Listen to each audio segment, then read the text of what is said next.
And it's been almost 20 years since the 19 suicidal hijackers turned 4 passenger planes into missiles of mass destruction. That horrifying act of terrorism killed 2,977 men, women, and children from all over the world.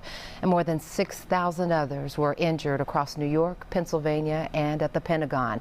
And to mark the somber anniversary, National Geographic produced the docuseries 9/11, One Day in America. Everything you got to World Trade Center now. Oh my God! And there were 30 people in the northeast corner. Gotta get everybody out!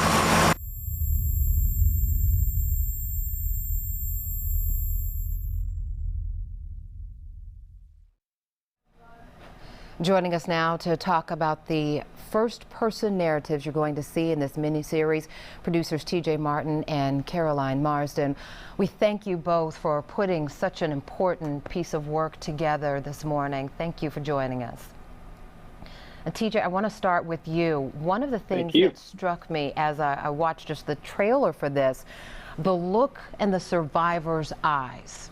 I mean, even if you just turn down the volume and just look in their eyes when they're talking about what that day was like for them and the days, weeks, and years afterwards, the profound level of heartache that still resonates 20 years later. Talk about what it was like working with these survivors and telling their stories.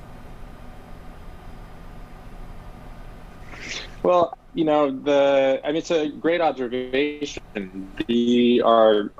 Our director, series director, Daniel Bogado, made a great decision to film the interviews directly to camera. And what we learned over the course of making it is the struggle of how individuals process and carry the event with them even 20 years later, which became a critical and really fundamental part of thematically of the film, this process of trauma, how a single day can have a full effect into your entire life.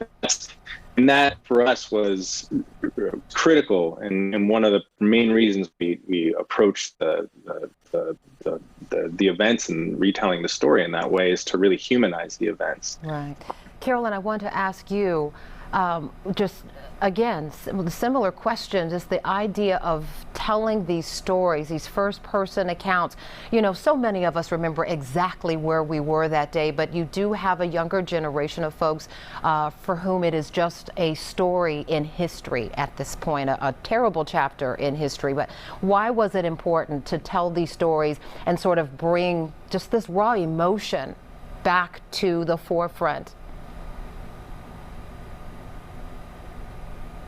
That's a great question, because that's also one of the reasons that people, so when the contributors explained why they wanted to take part, that's exactly the reason they gave. So a lot of them were just very conscious that this was 20 years and that, you know, someone turning 20 now, this was a historical event for them. And they very much appreciated the idea of making it a sort of non-dry history lesson, right? Of them telling their story, again, straight to camera, and that we were focusing just on them. So the only voices you will ever hear in the 6-part series are those of people who were there on the day. So obviously that's an archive, and that's also all the contributors who took part.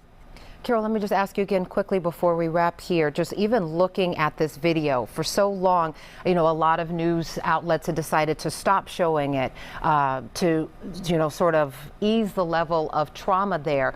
But this video, this archival footage of this incredibly heartbreaking day in history is important to sometimes go back and look at, and even just the imagery of those planes going into the buildings. How much a part of this was the imagery too, and helping people remember what happened that day? Well, that's a really important question also, because I think there was, as you say, a lot of outlets don't air some of that stuff. And so we had a lot of discussion about, you know, what to show and how to show it sensitively, but also doing justice to that day. And when you talked before about contributors and how, you know, you could see and looking in their eye, the effect, the sort of lasting wounds that, that this day inflicted on people, you have to understand why. And so that's why when you're watching that video, it is an unflinching approach, and that is so that you understand why those wounds are still there 20 years later. Well, we thank you both for the work that you did to put together such an important piece. This is going to be important just for so many people to watch and learn from the beginning, or watch and just remember the significance of what can happen and how we can all continue to grow and move on, just learning the lessons from these survivors. So we thank you both for putting this together. Thank you. Yes, indeed. All right. Well, we'd like to thank National Geographic for providing production assistance with today's interview. You can catch the 4-night event, 9/11, One Day in America, on National Geographic beginning August 29th.